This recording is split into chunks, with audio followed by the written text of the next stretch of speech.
It's time to talk about the Odyssey. So the Odyssey officially came out 2 days ago, and Christopher Nolan's latest engravement in cinema history has been getting more backlash than praise before it was released. It literally just came out, but before it hit the screens, people were saying some really aggressive comments about the actresses of color. I already saw it the day before its worldwide release, and I promise we can spend the next video talking about if it's actually good or not. Spoiler alert, it is. Right now, I think it's more important to discuss the social media commentary surrounding it, specifically in the casting choices. If you've gone this far without knowing what the Odyssey is, I'm first of all going to assume that you have yet to graduate high school. But if you really just haven't had the chance to pick it up, the Odyssey is a Greek poem made by Homer, which follows the epic journey home after the Trojan War. If you're just starting out reading about Greek mythology, you can't make a starting five without the Odyssey. Having Christopher Nolan be attached to this movie alongside a toe-curling roster of my favorite A-listers, I really could not wait to see another Hollywood blockbuster about Matt Damon finding his way back home. However, if you go back a moment or two, you'll notice that I specified it as a Greek myth. And the Greeks have a pretty stereotypical look to them, and if you weren't aware, they don't typically look like me. The Odyssey has black actors in some very big roles. Every comment that I see under promotion for the women of the Odyssey has very blatant racism targeted at Lupita Nyongo and Zendaya, specifically. I do feel the need to stress right now that the Odyssey is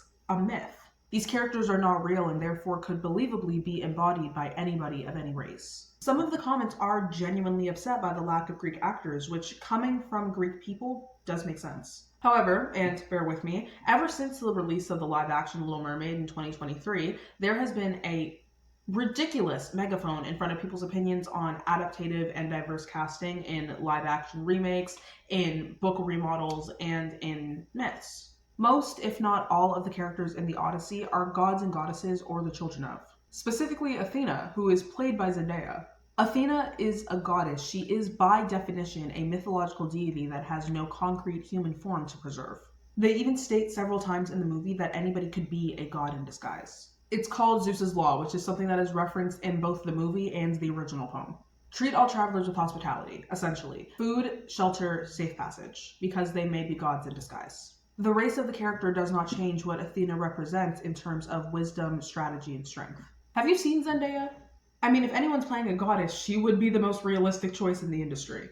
And I can't even really talk about the things that they say about Lupita Nyong'o because it would get me kicked off of YouTube.com. Helen of Troy, who is played by Lupita Nyong'o, was said to have started the Trojan War because she was just so pretty. Which is a gross oversimplification of what actually happened. She was like married off or something, and it was a whole thing. I don't fully remember. But hearing that and knowing what kind of hate she's getting, you should be able to put two and two together. We should be able to link together why people are so pushy that this woman, beautiful enough to start a war, couldn't have been portrayed by a black woman. The way that white commenters specifically are talking about this casting has me especially infuriated. Because people of color get mocked when we express our frustrations with these things.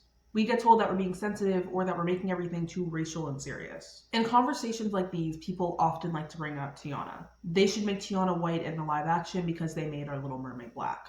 In the case of Tiana, her race is an important part of her story and her progression. The race for her character exists in a context. It wasn't chosen at random or just for diversity purposes. That's the part that we're not understanding with race bending in films. When shows come out with actors of color in remakes or adaptations, it's important to note that when a black character is placed in a script originally, their race has something to do with their storyline. Which is why movies where the race of the character is not important to the story are so important to the community of the actor. That black people don't just exist in stories about struggle, and that people with strong cultures are not reduced to what the Western lens sees their culture as. When we're adapted into characters that are three-dimensional beyond that single narrative, it changes how we see ourselves and it changes how other people see us. And it does that without actually disrupting the storyline. And using diverse actors to break down the stereotype of people of color can only be one thing is something that people of no color are not going to understand because they've never had to experience it. As much as I love shows that validate the experience of having to overcome struggle to achieve something, I also really love seeing black actors put in positions where they're okay exactly the way that they are, which is exactly what diverse casting achieves. Actually, in some cases, diversifying the race of the characters deepens certain stories when you think about the context behind the race. The drama's Emma was written with a white woman in mind, but when played by a black actress, really opened up conversations about the mental health of black women. That is the mindset that we need to go into when we see diverse casting.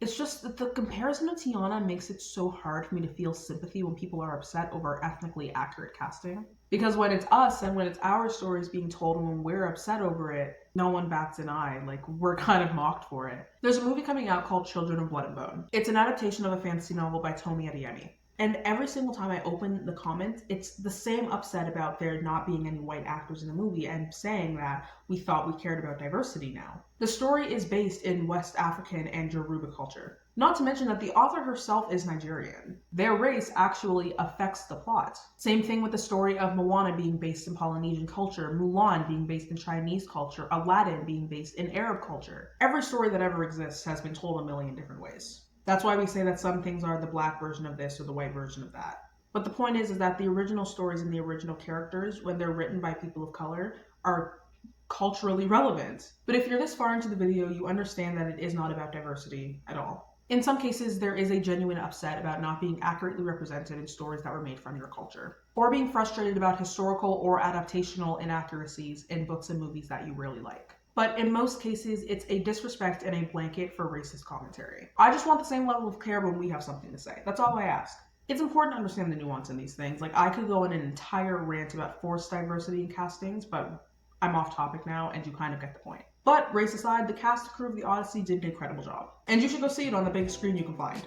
The irony is that despite the drama around the diverse casting, you can still talk about the movie without ever bringing up the cast, which is exactly what we're doing together in the next video. So make sure you don't miss that, like and subscribe and all that fun stuff. I do genuinely want to see your thoughts and opinions on this. Like, this is a conversation that has to be had. So without further ado, my Instagram, my TikTok are in the description, and I will see you in the next video. Bye-bye.